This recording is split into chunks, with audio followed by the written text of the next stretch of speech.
Spain, year 1904, the town of Figueres. In a small town near the French border, a boy was born who would one day turn art upside down. His name, Salvador Dalí. From the very beginning, his life was strange. Dali was born 9 months after his older brother, also named Salvador, had died. His parents told him he was the reincarnation of that dead child, and Dali believed it. He would later say, "We were 2 drops of water, but one of them had already lived before." As a child, he was delicate, eccentric, and brilliant. He painted before he could write. By the age of 10, he was already studying the old masters of the Prado Museum. But what truly fascinated him were dreams, the strange, floating logic of the unconscious. In Madrid's art academy, Dali stood out like lightning. While others painted still lifes and portraits, he painted nightmares. When his professors asked him to explain, he said calmly, "I am simply painting what I see when I close my eyes." In 1929, everything changed. He met Gala, a mysterious Russian woman who became his muse, lover, and obsession. She was 10 years older, married, and absolutely unlike anyone else. Together, they built a world where logic was forbidden and imagination ruled. Dali's art exploded. Melting clocks, elephants with spider legs, burning giraffes, images born from dreams, madness, and genius. Critics called him insane. Dali smiled and replied, "The only difference between me and a madman is that I am not mad."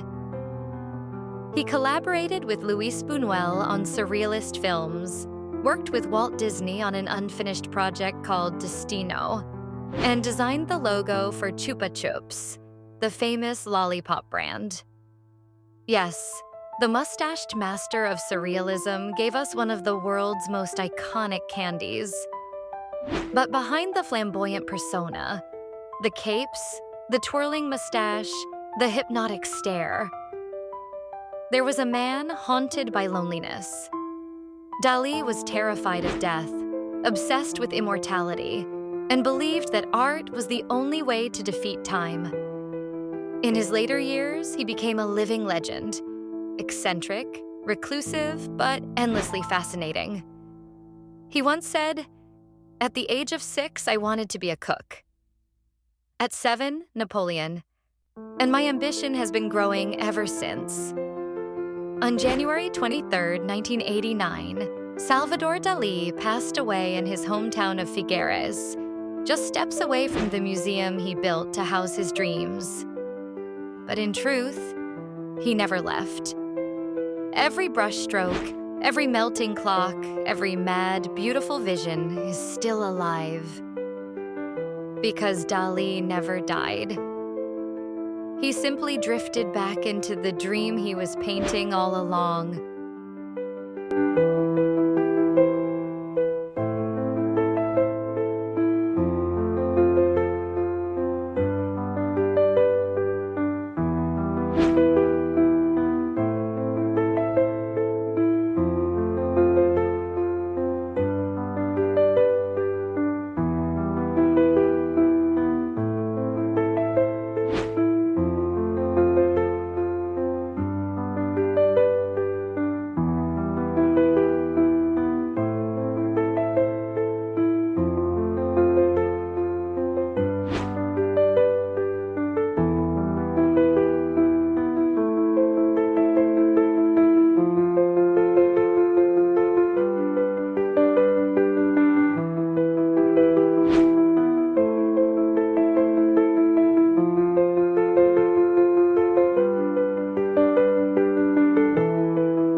And now, let his dreams speak for themselves.